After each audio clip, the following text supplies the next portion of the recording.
অধিক ফলনের জন্য কেমন চারা সংগ্রহ করা উচিত, কেমন জমিতে চারা রোপণ করা উচিত, আসলে এই প্রত্যেকটা বিষয় যদি আপনার না জানা থাকে লতিকচু চাষে কিন্তু সফলতাটা আসে না। তার জন্যই সরাসরি চারা সংগ্রহ করবেন, চারার গোড়াতে লতি আছে কিনা সেটা দেখে শুনেই। একটানা 10 থেকে 12 মাস পর্যন্ত প্রত্যেকটা গাছেই ফলন দিবে, সেরকম চারা দেখে শুনে বুঝে সংগ্রহ করুন। দেশ ও দেশের বাইরে থেকে যে বা যারা আমাদের আজকের ভিডিওটি দেখছেন সকলকে জানাই আন্তরিক শুভেচ্ছা ও অভিনন্দন। প্রিয় দর্শক, আজও আমাদের বেশ কিছু চারা ডেলিভারি আছে, আর সরাসরি পুরাতন জমিতে। মূলত অনেকেই প্রশ্ন করে, ভাই পুরাতন জমির চারাটা চিনব কিভাবে, বা আসলে লতিরাজের গাছ কিনা এটা আমরা বুঝবো কিভাবে, বা কেমন জমিতে এটা চাষ করা যাবে, লতিকচু চাষ করতে গেলে জমিতে পানি রাখা লাগবে কিনা, এই ধরনের বিভিন্ন প্রশ্ন কিন্তু অনেকেরই আছে। তো সেই বিষয়গুলো নিয়ে মূলত আমাদের আজকের ভিডিওটা। প্রথমেই আপনাকে দেখতে হবে আপনি পুরাতন জমির চারাটা সংগ্রহ করতে পারতেছেন কিনা। পুরাতন জমি বলতে যেই জমিটার বয়স বেশি সেরকম না, যেই মাতৃগাছের বয়স বেশি সেরকম। অর্থাৎ যে মাতৃগাছের বয়সটা 10 মাসের বেশি সেরকম মাতৃগাছের থেকে আপনাকে চারাটা সংগ্রহ করতে হবে। যেটা যদি একেবারে ছোট্ট চারাগুলো আপনাদেরকে একটু দেখাই, দেখেন কাছ থেকে আমি একটু দেখাই। একেবারে 100% পুরাতন যে জমি, অর্থাৎ 10 মাস বয়সী যে মাতৃগাছ, সেই গাছের যে চারাগুলা, এই চারাগুলাতে কিন্তু একেবারে ছোট অবস্থাতেই লতি বের হওয়া শুরু হয়।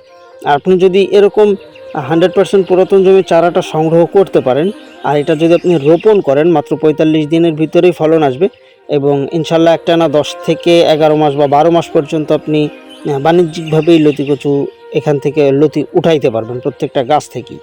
তো যেহেতু বর্তমানে বিভিন্ন ধরনের চাষের পাশাপাশি অনেকে আছে যারা সবজি চাষ করতেছে, আবার অনেক জায়গাতে দেখা যাচ্ছে ফসলি জমিটা ভেজা অবস্থাতে আছে, পানিযুক্ত অবস্থাতে। সেই ক্ষেত্রে অনেকেই কিন্তু ধান পাট বাদ দিয়ে বা ধান পাটের পাশাপাশি ভিন্নধর্মী কিছু চাষ করতে যাচ্ছেন অধিক লাভজনক। তো চাইলেই কিন্তু 100% পুরাতন জমির যে চারাগুলা, এই চারাগুলা সংগ্রহ করে আপনি লতিকচু চাষ করতে পারেন। কারণ লতির দাম, বাজার মূল্য কিন্তু সবসময়ের জন্যই অন্য সকল তরকারির সাথে একটা কমিউনিকেশনে মোটামুটি ভালোই। এটা বছরের একেবারে শুরু থেকে দেখাচ্ছে 30-35 থেকে শুরু করে 90 টাকা, 100 টাকা, 150 টাকা পর্যন্ত কেজি হয়ে থাকে।